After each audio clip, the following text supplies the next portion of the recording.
After a decade of silence, I told my parents my forgiveness has a price tag they can't afford. My parents expected me to be independent the minute I turned 18. They gave me the money they had saved up for my education, and they started charging me rent. I was lucky enough to have a partial scholarship, and I found a job in the city where my university was, so I moved there before the school year began. With my parents' money, my scholarship, and my wages, I was able to scrape by.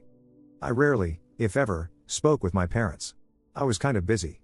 I guess they decided they didn't want that kind of relationship with my younger siblings because they were not presented with the same option. They both lived at home all through university and even afterwards.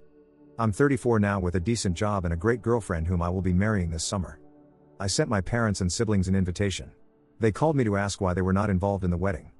I responded that they hadn't been part of my life in 16 years and that I was being nice by inviting them.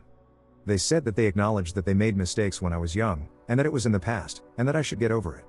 Against my fiancé's advice, I sent them an itemized bill for everything I paid for myself that they freely gave to my brother and sister. I said if they wanted to be a part of my life, they had to ante up. They said that they cannot afford that because they are still in debt from helping my siblings out. I laughed at that and said I hoped that I would see them at the wedding and hung up. My family is all getting a hold of me to let me know how much I'm hurting my parents. The thing is that I don't want their money. And I don't want anything from them at all other than their attendance at my wedding.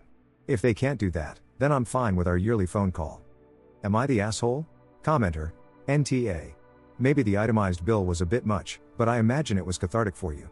Your parents haven't been around in a decade and a half. They have a lot of nerve to ask to be involved. Not being involved in your wedding is just reaping what they sowed. Congratulations on your upcoming wedding. Commenter, yeah, it is an asshole move in a vacuum, but this is more about catharsis and appropriate response. I filed this away as one of those really good ideas for dealing with crazy people. Commenter, I'm tired of this subs black and white view of being an asshole. Sometimes it's perfectly reasonable to be an asshole. Sending an itemized bill is one of those times. Commenter, if their perceived choice was going into debt to support their adult kids or lose almost all contact with them like op, it's not surprising they picked debt. Of course the reality is the choice was a bit less extreme. Let them live at home rent-free and pay what they could without going into debt. Update, 2 years later. I posted a couple of years ago about my parents being upset that I didn't make them a bigger part of my wedding. This was after a decade and a half of us barely speaking and all of us being okay with the state of our relationship. They did end up coming to the wedding and then going away afterwards. Which was great and exactly what I wanted from them. My younger sister just got married, and I was invited. I don't mind my sister, so my wife and I made a trip with my wife's mom. That way, we had childcare for our son. And we could have a nice visit to my hometown, which I rarely visit. It was a child-free wedding, which was fine by us. However, my wife still needed to take a couple of breaks to pump. We had a cooler for the milk so it wouldn't go to waste, and this caused another shit show. My parents were upset that I didn't bring my son to the wedding. A child-free wedding they were helping to pay for. I just laughed and said we could get together before we went home. But this wasn't good enough. They said we had to bring him to the gift opening the next day. Pass. We had plans. I told them this and they were pissed that we were just coming to the wedding and then not visiting. We do not have that kind of relationship. They have only seen my son once since he was born. They have gone on 3 overseas vacations in that time. They both earn good money and have time to travel. They just choose to spend their time and money in other ways than seeing him. I am not sure how to convey to them that we are related but not really all that close anymore. I love them and such, but in an obligatory way. They are my parents. Anyways, that's about it.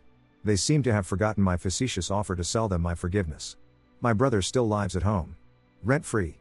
He has a full-time job as a teacher. Commenter, weren't they in debt? If they wanted to see your child, they would. You don't owe them anything. OP, they said they were. I have not forbidden them from seeing the boy. Commenter, so they paid for your sister's wedding. I bet they didn't pay a cent for yours?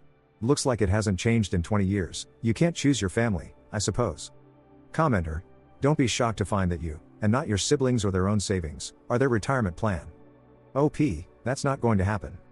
Commenter, after an extremely tempestuous relationship with my folks for the last 20 years, the only level I care to pull anymore is the amount of time between chances to see me and their only grandson. It's like electrocuting the dinosaurs at Jurassic Park. They learn a little. For a while. Then they go back to old habits. Then they get the juice again. A couple of years between visits last time, as Dad tried to assault me for standing up to him insulting my wife because he was drunk. After a while, the urge to reconnect really dims down, and it just becomes play nice or kick rocks.